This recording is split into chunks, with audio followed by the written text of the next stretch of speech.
گیدڑ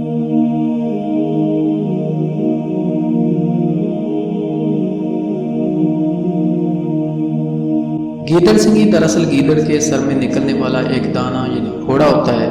جو اس کے سر میں اپنی شاخیں پھیلاتا ہے اور ایک خاص حد تک بڑا ہونے کے بعد خود بخود جڑ کر گر جاتا ہے۔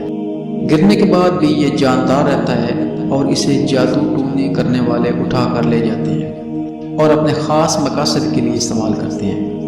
اور اسے صندوق میں ہی رکھا جاتا ہے ورنہ اس کی بڑھوتری ختم ہو جاتی ہے، یہاں تک کہ یہ مر جاتا ہے۔ کہنے والے کہتے ہیں کہ یہ نر اور مادہ حالتوں میں ہوتا ہے۔ جادوگروں کے پاس شوہر یا محبوب یا سسرال والوں کو قابو کرنے کے خواہشمند، خصوصاً محبت کا حصول چاہنے والے مرد و زن جب آتے ہیں تو انہیں ایک مخصوص رقم کے عوض یہ گیدڑ سنگی دی جاتی ہے۔ گیدڑ سنگی کی ہمیشہ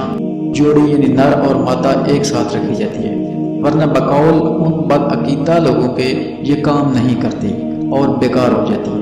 اس کے علاوہ لوگ نعوذ باللہ اسے شوقیہ گھر میں خیر و برکت کے لیے، روزگار کے حصول کے لیے، دولت میں اضافے کے لیے خریدتے ہیں اور بہت عقیدت سے اسے اپنے پاس رکھتے ہیں۔ گیدڑ سنگی کے بال باقاعدہ بڑھتے ہیں اور ایک خاص طریقے سے ان کی تراش بھی کی جاتی ہے۔ یہ تو تھی گیدڑ سنگی کے بارے میں وہ معلومات اور عقائد جن پر ہمارے معاشرے میں سادہ لو اور جاہل لوگ یقین رکھتے ہیں۔ اللہ بہتر جانتا ہے کہ ان میں کیا سچ ہے اور کیا جھوٹ، کیونکہ اللہ ہی سب سے بہتر علم رکھنے والا ہے۔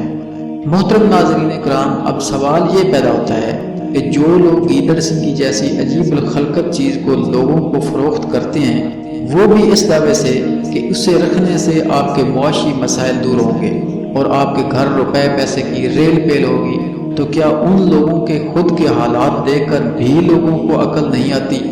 اور ان کے ذہنوں میں یہ سوال نہیں ابھرتا کہ فروخت کرنے والے کے پاس تو نہ جانے کتنی تعداد میں ان کی جوڑیاں موجود ہیں، پھر وہ خود کیوں ابھی تک خالی ہاتھ ہیں؟ ان خالی ذہن لوگوں کو کوئی بتائے کہ یہ محض ان کی گمراہی، جہالت اور کمزور عقائد کی وجہ سے انہیں بے وقوف بنایا جاتا ہے۔